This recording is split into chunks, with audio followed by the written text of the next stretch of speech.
Jimmy Failla with us right now, Fox Across America, host Fox News Radio, comedian in his own right, who appears before audiences. Did that ever cross your mind that someone could get on the stage and do? Well, I've had a lot of nights where I hoped someone would get on the stage, like in the beginning, and take me out. People have asked me that. Like, when you're starting out in comedy, you worried about someone attacking you? I'm like, no, because when you spend 23 hours a day in a La Quinta, you're hoping somebody kills you. You're like, where's the violent attacker when I need him? This could have been a very different matter, this is right? bad. And this is a big facility, you're saying, right? The Hollywood Bowl, which is something that houses concerts, The Doors recorded a famous live album from there. So this is a big venue. Wow. And traditionally at a venue like that, you do have about 100 bouncers between the crowd and the artist. So the fact that they were able to get to Chappelle is pretty unprecedented. Yeah, they ran in, they pulled the guy out, but he made contact, you know, and to that guy, I would warn him, you gotta be very careful, because if you keep attacking comedians, they'll give you an Oscar. Now he's got to get up and give this whole acceptance speech. It's a whole to-do, Neil. It's a whole to-do. But I do wonder, and we were commenting during the break, Jimmy, you know, maybe it's our extreme times and maybe the thin-skinned nature of people today. Not everyone. Yep. But this kind of stuff could keep happening.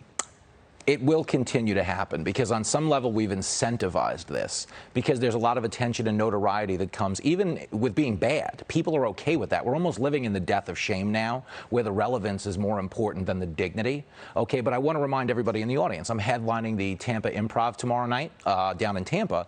It is not SeaWorld. If you sit in the front, you don't get to touch the animals. That's not how this works. You can't pet Shamu. Between jokes, I'm not going to shoot water at you. Cancel my ticket. We lost Cavuto. Right. But, you know, it is kind of weird. I mean, we're getting more and more of this, and people get ticked off easily. You must see when you're at an audience, no matter who it is, and you do these gigs a lot, there's always someone who takes offense to what you say. And I don't know if they hang around after your show and all.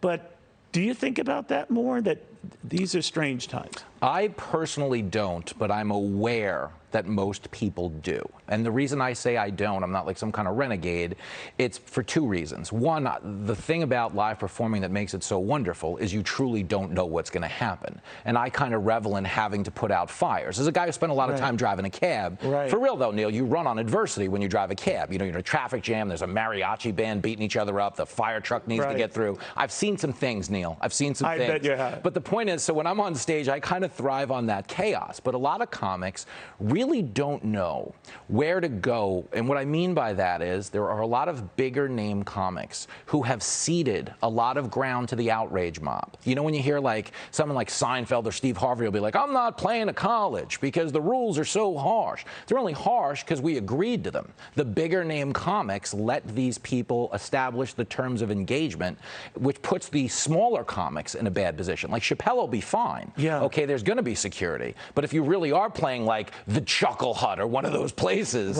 you better have a decent left hook in this day and age. But are there some venues for you that say, I'm not going there? It might be a great gig. I just don't want to go there because it's open season. They're literally calling them punchlines now for a whole different reason. They're actual punchlines. So when you plan an act or even on your show, I mean, you obviously have to keep it going. In a few hours, you're going over everything that's going on. And you have to appeal to maybe the lighter side. Hard to do a lot of times, given everything going on these days. How do you balance that? Because you're going to tick off someone who says you're not balancing enough or you're being too frivolous. Well, the way you win is by keeping the room on your side. Okay, comedy is, you know, you'll hear a phrase thrown around a lot called read the room. But as a comedian, your job is to lead the room. You are the only one with a microphone. You set the rules of engagement.